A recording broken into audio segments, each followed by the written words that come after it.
এটা কি টনিদের বাড়ি? হ্যাঁ, কিন্তু তোমাকে তো ঠিক চিনতে পারলাম না মা। আমাকে আপনি চিনবেন না, আমি কলকাতা থেকে আসছি। টনি বাড়িতে আছে? হ্যাঁ আছে। বাবু একটু বাইরে আয় তো, একটা মেয়ে তোর খোঁজ করছে। কে? কি ব্যাপার, আপনি আবার বাড়িতে চলে এসেছেন? টনি তুমি এইভাবে বলো না, আমার খুব কষ্ট হচ্ছে। আমি তোমাকে ভালোবাসি, আমি সব ছেড়ে দিয়ে আজকে তোমার কাছে চলে এসেছি। আচ্ছা, আপনার মাথায় সর্দার কি কাটা? সেদিন আসতে উল্টোপাল্টা কথা বলছিলেন, আজকে আমার বাড়িতে চলে এসেছেন। কি করবো বলো? আমার আব্বা জোর করে অন্য ছেলের সাথে বিয়ে ঠিক করে। আমি তোমাকে ছাড়া অন্য কাউকে বিয়ে করবো না। তোমার জীবনে যদি অন্য কোনো মেয়ে এসে থাকে, আমাকে তুমি বলো, আমি চলে যাবো। কিন্তু তুমি আমার ভালোবাসা অস্বীকার করো না প্লিজ।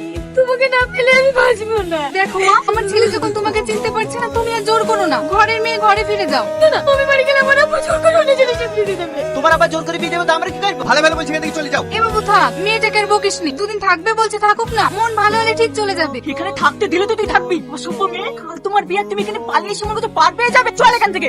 আমি যাবো না টনি।